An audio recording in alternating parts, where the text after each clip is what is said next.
여러분 안녕하십니까. 오늘이 토요일 날이죠. 2026년 7월 18일 오후 4시 35분을 지금 시계가 가리키고 있습니다. 이제 여기부터 할 차례죠. 오리엔트 정교회. 한국에는 자료가 많지 않아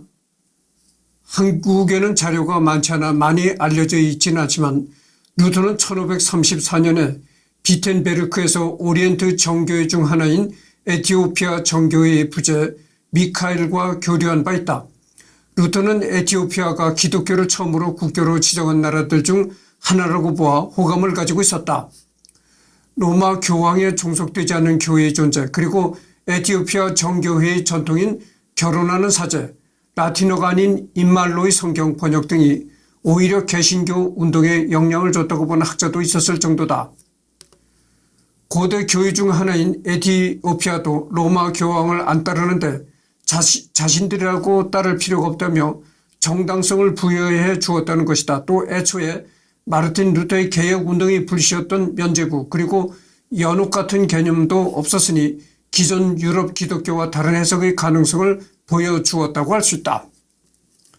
미카엘 부제와의 대화에서 루터는 양형, 영성체, 삼위일체론, 교황권 밖에서 살아가는 교회의 존재, 자국어 성경 등의 면에서 개신교회와 에티오피아 교회가 일치를 이룬다고 인식했다. 그러나 이는 루터가 자기 좋을 대로 인식한 것에 지나지 않는다.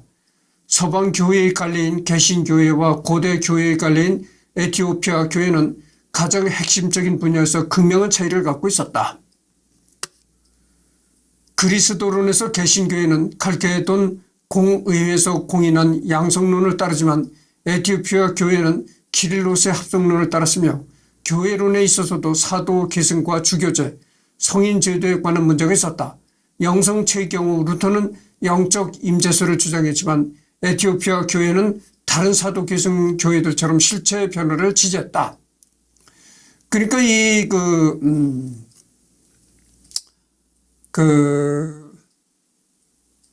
개신교회와 에티오피아 교회는 굉장히 다른 점이 많다고 봅니다.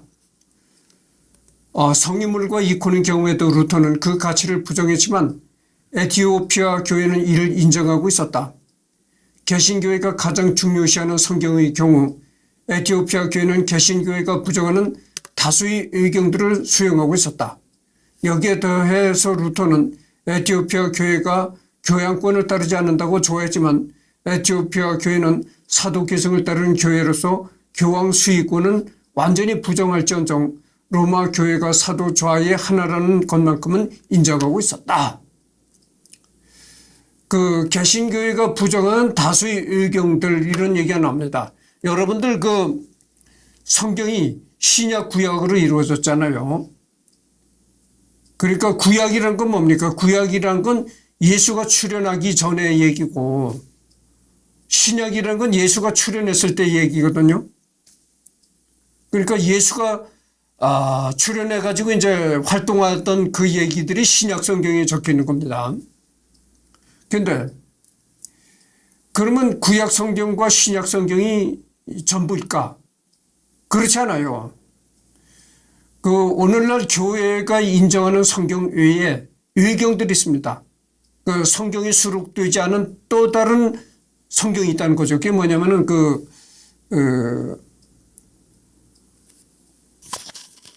내가 이걸 신경을 쓰다가 여기 지금 진행하는 거 신경을 쓰다가 맥혔는데 하여튼 의경이 있습니다.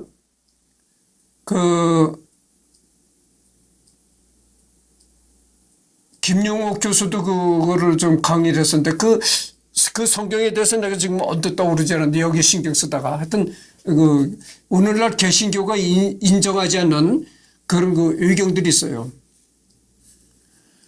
소위 라틴어가 아닌 인말로의 성경 번역도 이 가사를 쓴 사람이 과장한 것에 지나지 않는다. 루터가 살던 시기 유럽에서 자국으로 된 성경을 갖고 있지 않은 국가는 드물었다. 완역 성경이 적었을 뿐 복음서 단위나 신구약 단위로 쪼개서 번역한 성경은 부지기수였고 독일의 경우에는 루터가 살던 시기에 18종이나 되는 독일어 성경들이 몇 번이 개정되어 나올 정도였다. 그러니까 여러분들 그 루터가 1500년대에 살았던 사람이잖아요. 그 1500년대에 벌써 유럽에 독일뿐만이 아니고 유럽의 그 각기 자기네 나라 언어로 번역된 성경들이 많이 보급이 됐다는 얘기죠. 그러니까 벌써 1500년대에 유럽에서는 그 얼마나 기독교가 교세가 되다는 것을 알 수가 있는 겁니다. 루터는 로마 교회에 맞서 자신의 신학과 주장에 대한 정당성을 확보하기 위해 에티오피아 교회와 개신교회 간의 차이점은 축소하고 공통점을 강조했다. 그는 자신의 주장이 성경뿐만 아니라 고대 교회에서도 근거를 찾을 수 있다고 믿고 싶었던 것이다. 그래서 성체를 두고 츠빙글리와 그렇게 싸웠으며 로마 교회와 동일하게 실제 변화를 인정하는 에티오피아 교회가 양형 영성체를 한다는 이유만으로 호의적으로 바라봤고 삼위일체와 연합, 면죄부 같은 요소들에서만 일치를 이루었을 뿐 핵심적인 교리와 신학에서 일치를 이루는 게 거의 없음에도 루터는 자신이 서방교회의 반대파들에게 적용하던 엄격한 잣대를 마카엘 부제에게 들이밀지 않았다. 그 다음에 성서학, 야고보서에 대한 관점은 새로운 연구에서 부분적으로 근본적으로 바뀌었다. 이것은 문학적 평가만이 아니라 신학적 평가에도 해당된다. 이 서간의 복권도 종종 논의된다. 이것은 야고보서에 대한 전통적인 평가 철학에 대한 반동을 의미하거니와 오늘날 많은 수석자의 판단에 따르면 루터는 야고보서를 공정하게 평가하지 못했다. 1522년 9월 성경 서문에 드리는 그의 말은 유명하다. 야고보서는 온통 지푸로 된 서간이니 복음적인 성격의 것이라고는 전혀 담고 있지 않다는 것이었다. 마티아스 콘라트, 야고보서, 마르틴 에브노, 슈테판 슈라이버, 신약 성경 개론. 네, 이렇게 이제 이런 글이 올라와 있다는 거죠. 마르틴 루터는 6장과 10장의 속죄 신학에 대한 날카로운 의구심을 표명했다. 루터는 히브리서를 거리에 두고 대해야 할 문서들을 안에 자리매김했고 자신의 독일어 성경에서는 아주 뒤에 배치했다. 마르틴 카로, 히브리서, 마르틴 에브노, 슈테판 슈라이버, 신약 성경 개론 729페이지에 이제 이런 얘기가 있다는 거죠. 루터의 성서학에서 가장 중심이 되는 책은 로마서이다.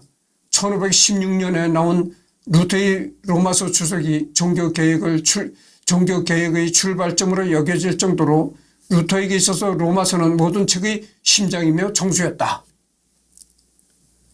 그러니까 이 마르틴 루터는 이렇게 로마서를 상당히 중요시 여겼다는 겁니다. 그래서 이제 로마서는 모든 책의 심장이며 정수였다. 이제 이럴 정도로 성경 중에서도 이 로마서를 마르틴 루터는 굉장히 중요시했다. 이런 얘기입니다. 다만 루터는 자신의 신학적 호의에 따라서 성경의 책들을 편향해서 독해하는 경향이 있었다. 이를 매우 단적으로 보여주는 예시가 야고보서와 히브리서에 대한 루터의 평가인데 바울로 신학과 이루는 긴장관계를 이유로 야고보서를 지푸로 만들어진 서간으로까지 비유했으며 히브리서의 순서를 아예 신약의 뒷부분으로 밀어버렸다. 물론 신앙적인 관점을 전제하지 않는다면 신약의 책들에 대해서 비판을 할 수는 있지만 오직 성경이라는 슬로건을 생각하면 네노람불이라는 비판을 피하기 어려울 것이다. 가톨릭은 물론이고 개신교에서도 야고보서에 대한 루터의 극단적 비판과 독자적 신약 순서는 통상적으로 받아들이지 않는다. 게다가 최근 바울로 신학에 대한 연구 성과가 축적되며 루터가 바울의 로마서에 나타난 구원관을 오독했다는 것이 밝혀졌다. 루터는 바울로의 구원관을 믿음으로써 의롭게 한다는 이신칭의로 요약했다. 즉 믿음과 행동, 즉 실천을 분절적으로 파악한 것이다. 그러나 현대의 연구에 따르면 바울로 신학에서 믿음과 행동을 루터처럼 엄격하게 구별하기 힘들다는 것이 중론이다. 왜냐하면 바울로가 믿다 또는 믿음으로 쓴 그리스어는 단순히 우리가 일상적으로 사용하는 종교를 믿다 또는 그리스도를 믿다라는 뜻과는 다소 결이 다르다. 바울로가 사용한 믿음이란 곧 그리스도의 부활을 믿고 그를 의지하는 단순한 믿음을 넘어 자신이 그리스도와 함께하듯 자신의 생활이나 행동까지 철저히 변화시키는 것을 의미한다. 고린도전서 10장 31절의 유명한 구절인 그러나 여러분은 먹든지 마시든지 그리고 무슨 일을 하든지 모든 일을 오직 하나님의 영광을 위해서 하십시오. 나 갈라디아서 2장 20절의 이제는 내가 사는 것이 아니라 그리스도가 내 안에서 사시는 것입니다. 지금 내가 살고 있는 것은 나를 사랑하시고 또 나를 위해서 당신의 몸을 내어주신 하나님의 아들을 믿는 믿음으로 사는 것입니다. 는 그의 구원관이 곧 믿음이 행동과 생활, 인생의 전면적인 변화를 상정한다는 것을 잘 보여준다.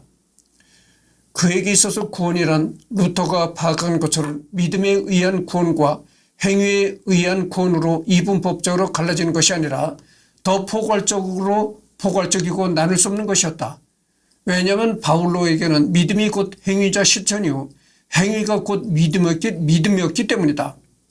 때문에 현대 개신교에서는 일반적으로 루터의 로마서에 대한 이해를 야고보서의 행함이 없는 믿음은 죽은 믿음이라는 주장과 절충시켜 믿음이 배제된 선행은 인간을 구원할 수 없지만 인간을 구원에 이르게 하는 믿음에는 반드시 선행이 포함되어 있어야 한다고 가르치고 있다. 이 성경의 야고보서라는 부분이 있잖아요. 야고보서.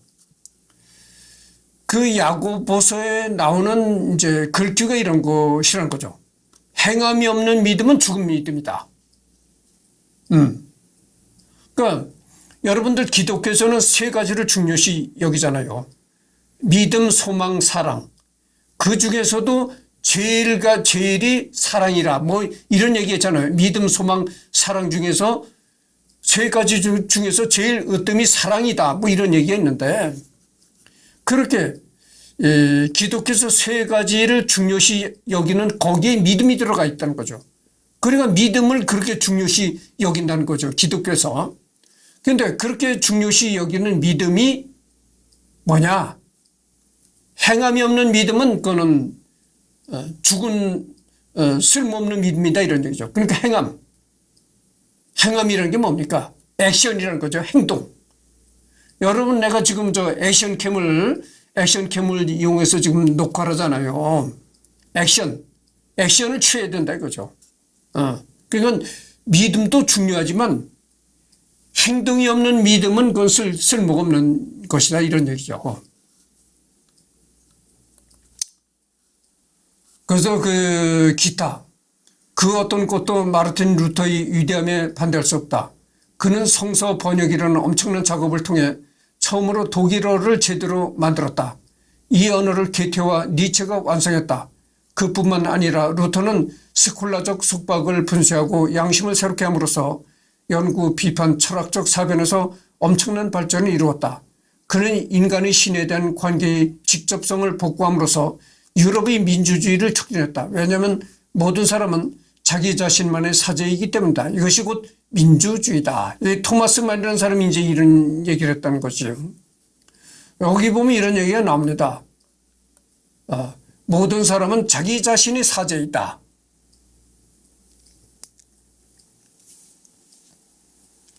자기 자신이 사제라는 거죠.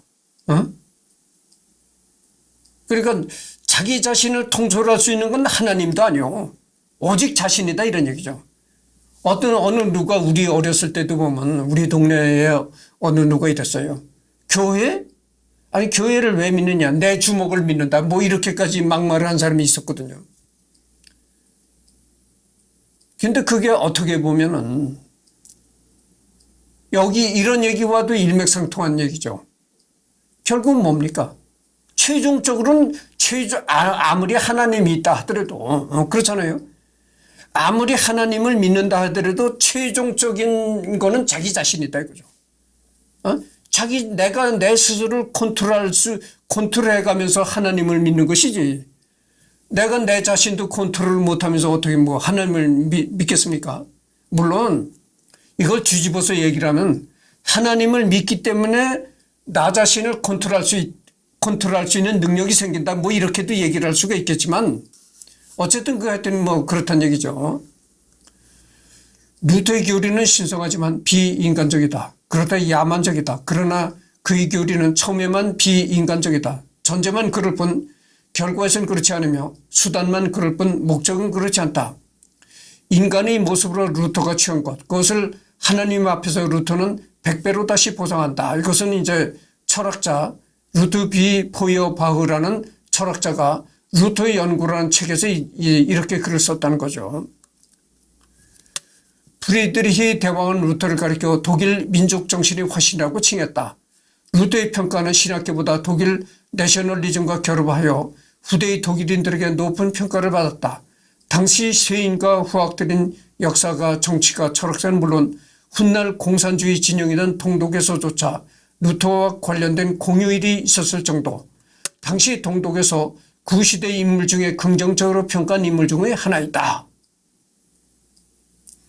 북한에서 홍종렬을 띄우듯 동독에서 토마스 민처를 소련 볼셰비키 혁명보다 앞선 혁명의 선구자 취급하며 그 곁가지로도 루터도 구시대 인물 중 나름 긍정적으로 평가한 것으로 동독 공산당에서는 해방전쟁 당시 샤른 호르스트나 그나이제나 우처럼 봉건시대 종산 인물도 띄워준 사례가 아예 없지 않다.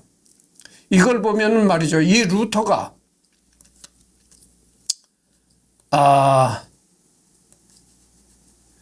이 동독에서 루터에 대한 공휴일을 제정까지 했었다는 겁니다.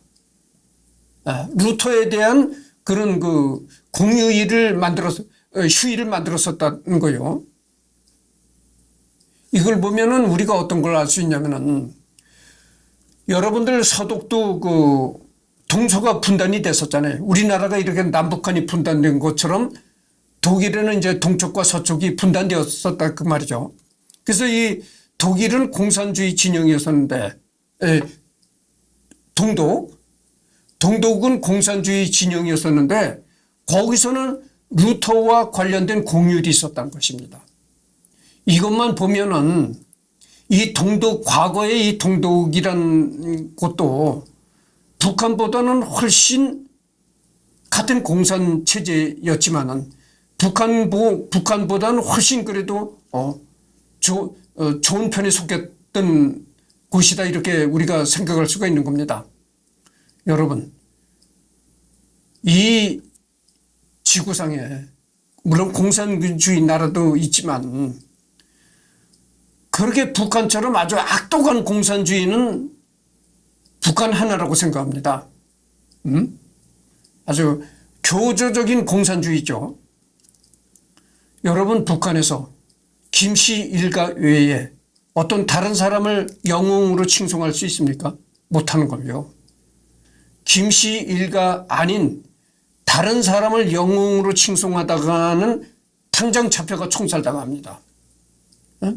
죽어는 사나 백두혈통 김씨 일가로 칭송해야 돼.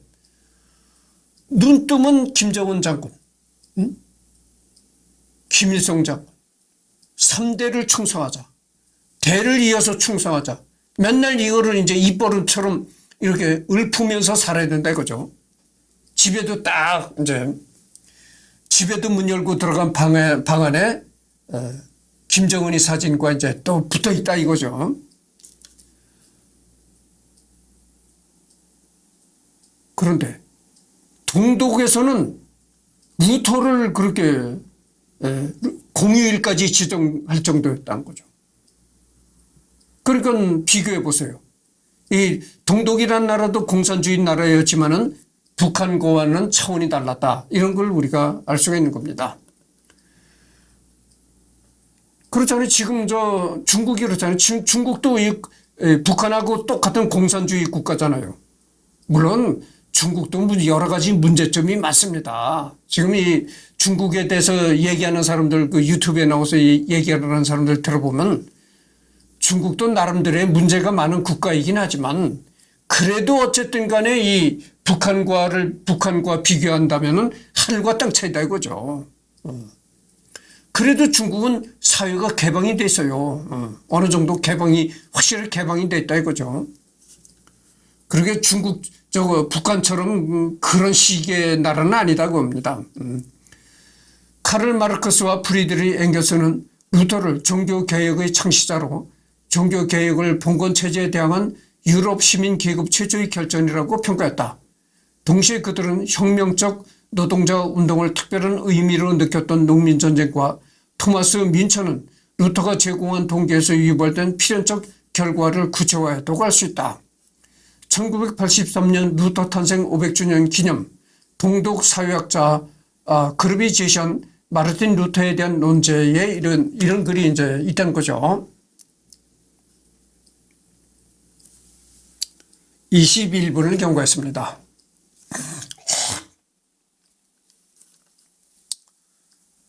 물론 루터는 자신이 고백한 대로 결점 많은 사람이었고 많은 실수를 저질렀다. 이에 대해 그를 존경하는 후학은 이렇게 말한다. 루터를 찬양하라. 우리의 가장 고귀한 신을 구해준 그를, 우리가 오늘날까지도 살 수 있도록 선을 베푼 그를 영원히 찬양하라. 그의 견해가 편협하다 비판한다는 것은 우리에게 어울리지 않는다. 거인의 어깨 위에 서 있는 난쟁이는 당연히 거인보다 멀리 볼 수 있다. 특히 난쟁이가 안경을 썼을 때는 더욱 그러하다. 그러나 높이 바라보기는 하나 고귀한 감정, 우리 것으로 만들 수 없는 거인의 심장은 결여되어 있다. 거인의 실수에 신랄하게 비판하는 것은 우리에게 어울리지 않는다. 이러한 실수는 미덕으로서 수많은 다른 것보다 우리에게 훨씬 이롭다. 때로 마르틴 형제의 지독한 야만성은 우리를 그렇게 멀게 가게 만들었다. 에라스미스의 고상함과 멜란 히튼의 부드러움은 절대 그렇게 하지 못했을 것이다. 이것은 하이네 독일의 종교와 철학의 역사에 관해서 라는 글에 이렇게 이제 이런 글을 올렸다는 거죠. 여러분 하이네 아시잖아요. 독일의 유명한 시인. 언젠가 내가 하이네도 반드시 할 겁니다. 그래서 이제 기독교의 맹렬한 비판자였고 루터를 혐오한 프리드리 니체조차 루터의 공적을 인정했다. 니체도 내가 했는지 하여튼 구름과 음악의 계곡에서 내가 니체를 했는지 한번 검토해보고 하지 않았다면 언젠간 니체도 해야 되겠죠. 참 유명한 철학자죠. 루터는 인류에게 불운이었다. 그는 르네상스가 교황권을 공격하고 묵묵하게 기독교를 제거하려고 할 때 등장했다. 그리고 루터는 교회를 다시 세웠다. 독일인들이여, 기독교는 우리에게 파멸을 가져다 주었다. 그것은 독일인들의 소행이었다. 그들은 천년 이래로 애써 지켜온 모든 것을 엉클어지게 했고 어지럽게 만들어 놓았다. 그들은 불완전한 양심을 갖고서 유럽을 병들게 했다. 그들은 깨끗하지 못한 형태의 기독교를 갖고 있다. 이것은 가장 고치기 어렵고 가장 반박할 수 없는 것인데 이는 프로테스탄트의 책임이 있다. 우리가 기독교를 말끔히 처리하지 못한다면 독일인은 유죄 판결을 받을 것이다. 이것은 이제 프리드리 니체가 이런 말을 했던 거죠. 루터는 호불호가 갈리는 기독교인이 인물이라 출처불명의 갖가지 설이 인터넷에 난무한다. 그러나 루터에 대해 좀 더 자세하게 알고 싶다면 인터넷에만 의지하지 말고 전문 서적을 참조하도록 하자. 비판. 루터의 업적은 많은 이들이 인정하지만 생전부터 열렬한 지지자들보다 안티들이 훨씬 많기 때문에 행적은 물론 신학적인 면조차 많은 비판을 받고 있다. 일단 신학적인 면에서는 가톨릭 교회와 다른 개신교 교파뿐만 아니라 현대의 루터파 신학자들에게서조차 비판을 받는다. 이 루터를 굉장히 비판하는 사람들이 많다는 겁니다. 루터를 굉장히 비판하는 사람들이 많다는 거예요.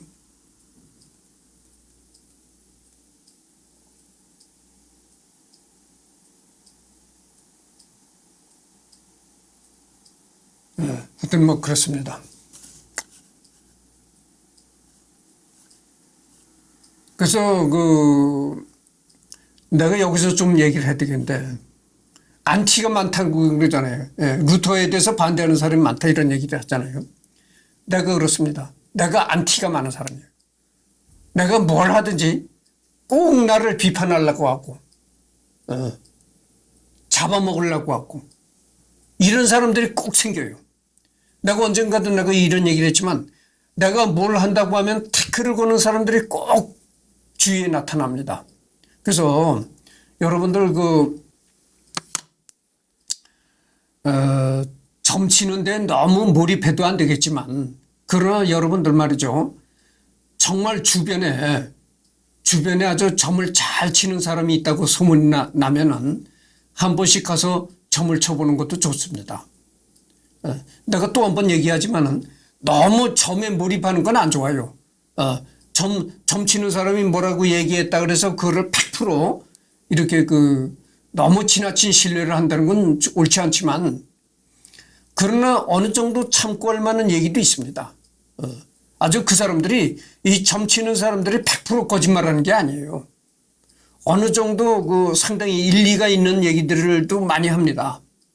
그래서 요즘에는 내가 뭐 점을 안 치지만 내가 요즘에 또 점 칠 나이도 아니잖아요. 근데 내가 젊었을 때 내가 어떻게 인생의 진로를 어떻게 택할까? 이래서 인생 문제 때문에 또 내가 점을 잘 친다는 사람을 찾아가서 점을 쳐본 적이 있어요. 그랬더니 그 점 치는 사람이 나보고 뭐라고 하냐면 이렇게 얘기를 하더라고. 사업을 하지 말라. 이런 얘기를 하더라고. 그러니까 죽으나 사나 어디 가서 남 밑에서 직장 생활하고 이렇게 살아가야지. 내 잘났다고 사업을 하지 말라. 그게 왜냐면은 내가 내 잘났다고 사업을 하게 되면은 틀림없이 나를 반대하는 반대파들이 나타나서 나를 죽이려고 한다.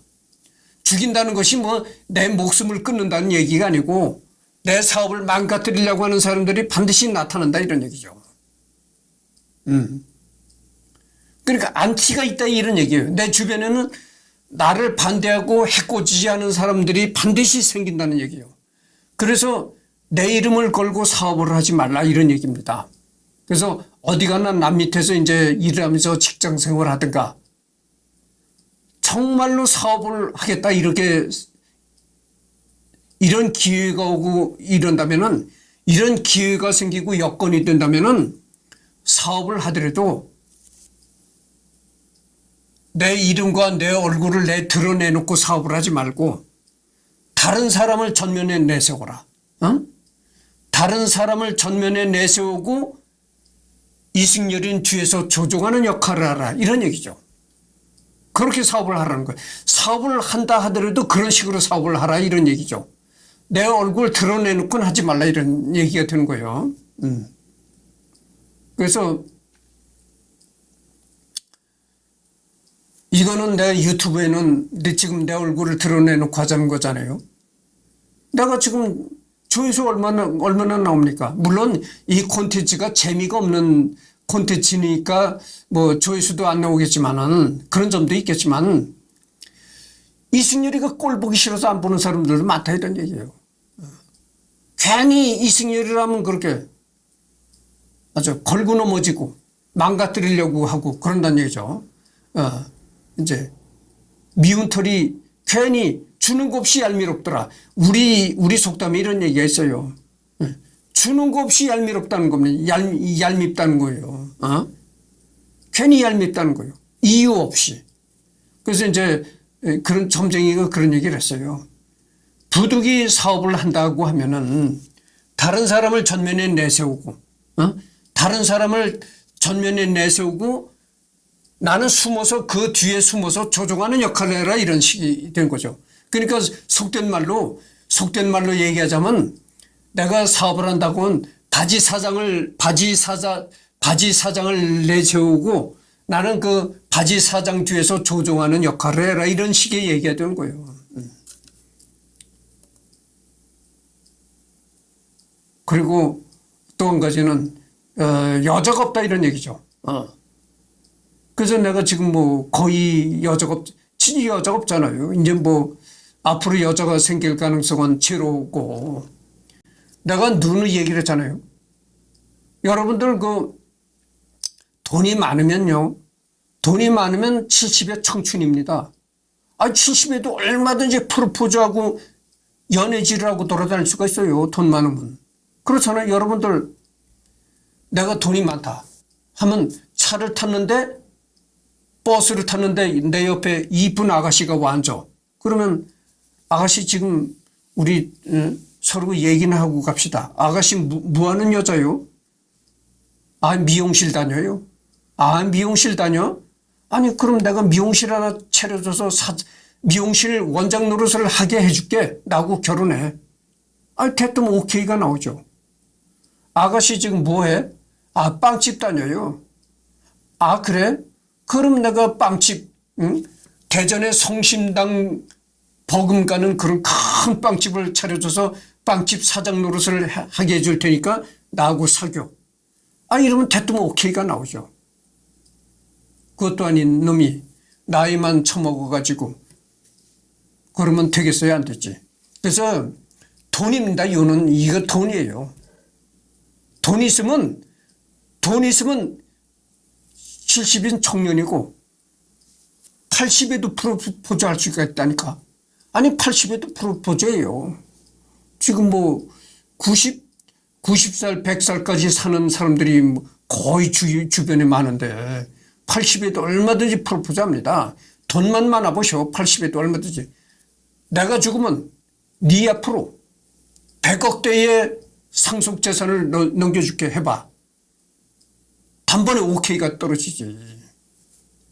근데 그럴 정도가 아닌데 무슨 또 얘기를 하다가 빗나가서 다른 쪽의 얘기가 됐습니다. 지금 32분을 경과했습니다. 조금 더 해야 되겠습니다. 반유대주의 마르틴 루터는 1523년 예수는 타고난 유대인이다라는 글을 서술하면서 초기에는 유대인들에게 호의적인 태도를 취하였다. 그는 유대교 전통에 호감을 보였고 구약 성경의 정경 선정에도 유대교 회당의 범위를 따랐으며 유대인 박해를 반대하는 바로도 남겼다. 루터는 이제까지 유대인을 대하는 방식과 달리 우호적이고 형제애적인 방식으로 유대인들에게 그리스도에 대한 신앙을 가르치려고 하였다. 루터는 유대인들에 대하여 인내를 가져야 하며 그들에 대해 오래된 옛 비난들을 중재해야 하며 사회나 경제적인 영역에서도 그들은 이전과는 달리 동등하게 대해야 한다고 봤다. 그리스도인들은 교황의 법에 따르는 것이 아니라 그리스도의 사랑의 법에 따라 그들을 대해야 한다. 루터는 물론 이러한 방식으로 모든 유대인들을 얻을 수 있다고 생각하지는 않았다. 루터는 개종하지 않은 유대인에게도 관심이 있었지만 무엇보다 개종한 유대인들에 대한 관심이 교육에 더욱 관심이 있었다. 본래 유대교 라피어스나 세례를 받고 기독교인이 된 야콥 키퍼에게 보낸 글에서 루터는 개종한 유대인들에게 여전히 존재하는 차별과 그들에게 기독교 신앙을 올바로 교육하지 못한 것에 대해 신랄하게 비판하였다. 루터 후기 유대인에 대한 입장은 종교적인 이유와 정치적인 상황으로 인해 이전의 우호적인 입장과 같지 않다. 루터는 정중히 거부하였다. 요셉에게 보내는 편지에서 루터는 이전의 글, 즉 예수는 타고난 유대인이다를 통해 유대인들을 호의로 대하도록 하였지만 유대인들이 자신의 호의를 악용하였으며 기독교인들이 그들의 주장을 더 이상 견딜 수 없다고 느끼도록 만들었기 때문이었다. 편지의 말미에서 루터는 자신에게서 누구도 빼앗아갈 수 없는 십자가에 달린 유대인 때문에 자신은 모든 유대인들에게 최선을 다하고자 했으나 유대인들은 자신의 호의를 그들의 완고함을 위해 이용했다고 말했다. 34분을 경고했습니다. 우리는 여기서 루터의 초기 입장이 변하고 있음을 알 수 있다. 루터가 요셉의 부탁을 거부한 데는 5년 전 모라비아 지방의 일단의 종파에 관한 소문을 접했던 것도 무시할 수 없다.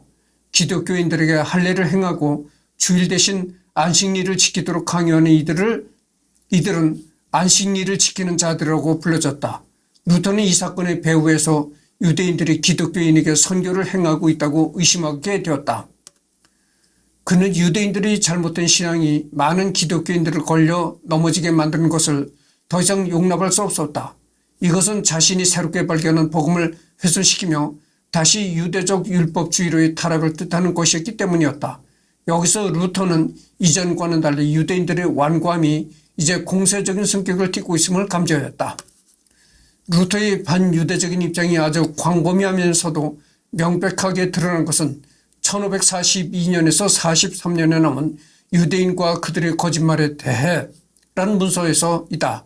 루터는 이 글을 통해 우선적으로 기독교인들의 신앙을 강화시키면서 그들을 위해서 유대인들의 잘못된 신앙을 반박할 뿐만 아니라 그들에 대한 가혹한 조치를 주문하였다.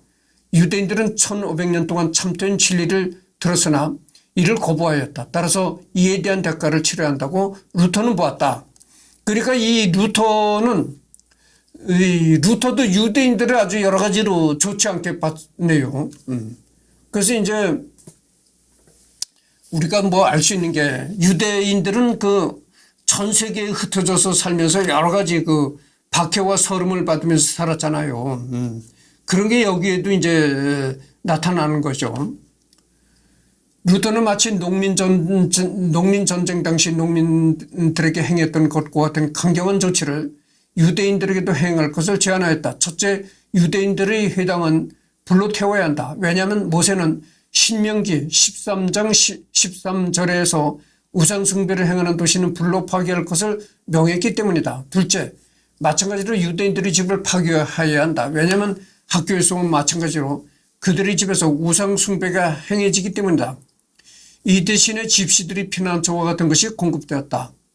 셋째, 우상숭배와 거짓말과 저주와 신성모독에 가르쳐지는 유대인들의 기도서와 탈무드와 같은 책들을 앞서야 한다. 넷째,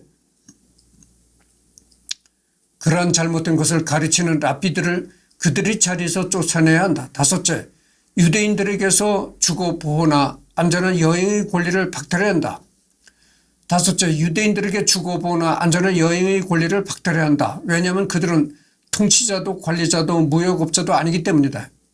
이 땅에 어떤 일도 할 것이 없기 때문이다. 여섯째, 유대인들이 고리 대금업을 금지시켜야 한다. 그리고 그들에게서 모두의 현금과 금과 은과 같은 보석을 빼앗아야 한다.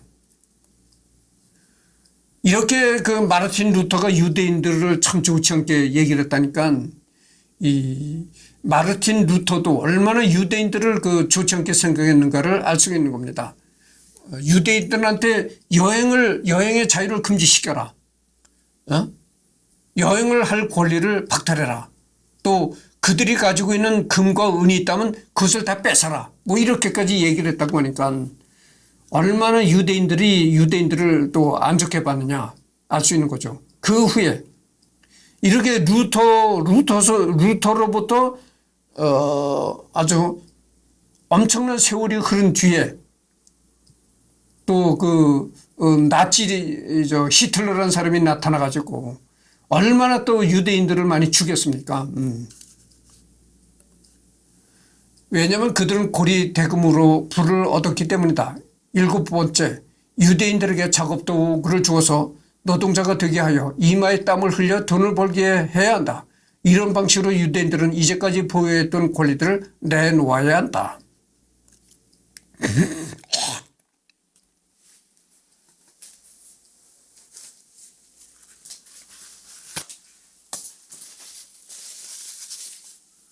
지금 38분을 경과하고 있습니다. 조금 더 해야 되겠습니다. 이게 뭐냐면 이런 얘기죠. 유대인들한테는 지적이고 정신적인 직업을 주지 말라 이런 얘기죠. 그러니까 뭐 땀을 흘려서 일을 하는 그 노동자, 어디 가나 몸을 놀려서 일을 하는 그런 직업만 유대인들에게 주지, 관리자나 정신노동을 하는 그런 일은 주지 말라 이런 얘기죠. 그러니까 얼마나 이 차별이 심했습니까? 그걸 알 수 있잖아요. 루터는 유대인들이 예수의 그리스도됨을 부정하는 것을 자신의 신앙의 가장 거룩한 부분을 공격하는 것으로 받아들이고 이에 대해 격하게 반응하였다. 특히 유대인들 중에 어떤 이들이 예수를 단순한 유대교 신비주의인 카빌라의 주술사 정도로 보는데 모욕감을 느꼈다. 마리아에 대한 유대인들의 폄하는 이에 덜하지 않았다. 마리아는 창녀나 불결한 여인으로 보고 예수는 잘못된 임신의 결과였다로 보았다. 루터는 예수와 마리아에 대한 유대인들의 이러한 신성모독은 하나님께서 그렇게 하신 무지와 맹목으로밖에 설명할 수 없었다. 그는 하나님이 이렇게 하신 유대인들의 무지와 완고함은 고쳐질 수 없고 회심은 불가능하다고 보았다.